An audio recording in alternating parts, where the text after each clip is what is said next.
Salut à tous, c'est Gemma, bienvenue sur la 2CGM. Incontournable de la cuisine mexicaine, le guacamole est composé d'avocats écrasés, relevés par du piment, de l'oignon, de la coriandre, le tout arrosé de jus de citron. Parfait pour la période de chaleur qui arrive en force. Guacamole original, c'est parti!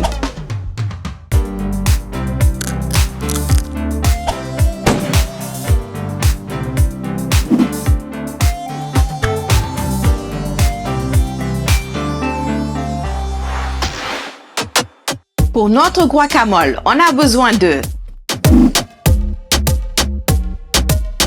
Et oui, il n'y a pas d'épices dans le guacamole authentique.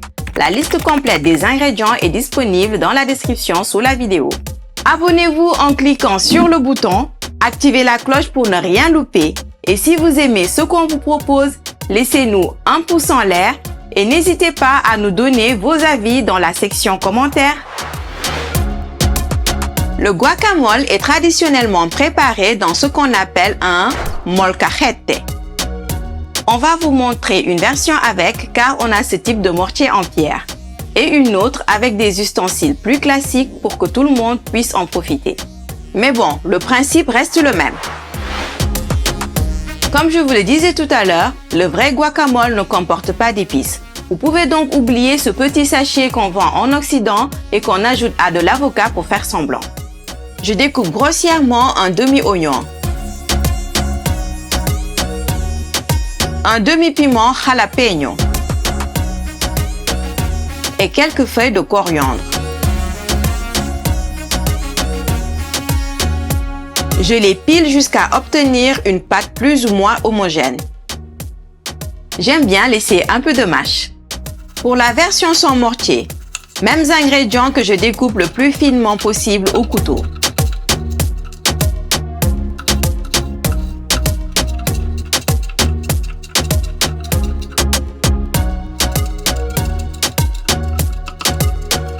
On a déjà presque fini. Mes avocats sont là. Ils sont remplis de fibres, de bons lipides et de vitamines. J'en ai choisi des bien mûrs mais pas trop. Si vos spécimens sont trop durs, pensez à les envelopper de papier journal pour les faire mûrir plus vite. En effet, l'avocat dégage un gaz appelé éthylène qui le fait mûrir. Si vous concentrez ce dernier, vous accélérez le processus de mûrissement. Je les découpe en deux. Il ne me reste plus qu'à en récupérer un max de chair.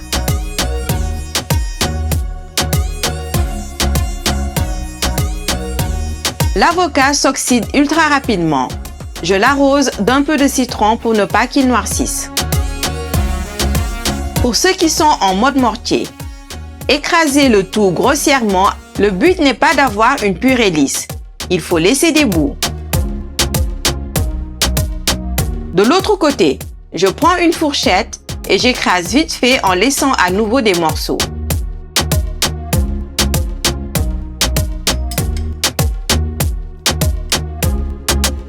Je mélange bien et je n'oublie pas de saler la préparation.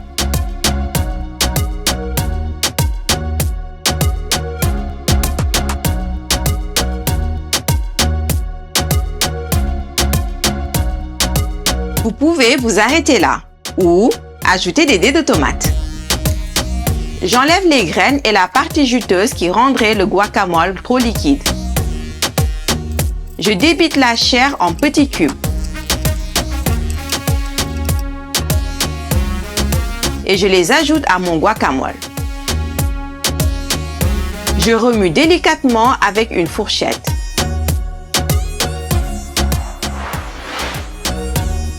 On va réaliser quelques chips pour déguster tout ça.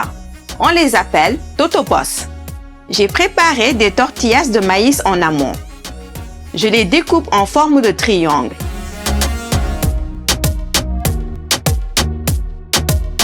Et je les laisse sécher à l'air libre. Ça assurera un croustillant optimal après la cuisson. Je vous conseille donc de les faire avant le guacamole car ça prend plus de temps. Après une demi-journée à l'air libre dans ma cuisine, les triangles ont perdu pas mal de souplesse. Je les fais frire vite fait bien fait dans de l'huile neutre.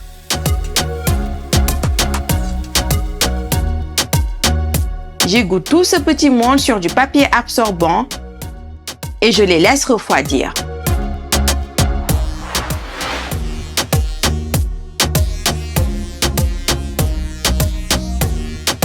Et voilà le résultat. Un guacamole bien authentique et rempli de bonnes choses. Vous pouvez jeter vos sachets d'épices tout prêts et passer au niveau supérieur.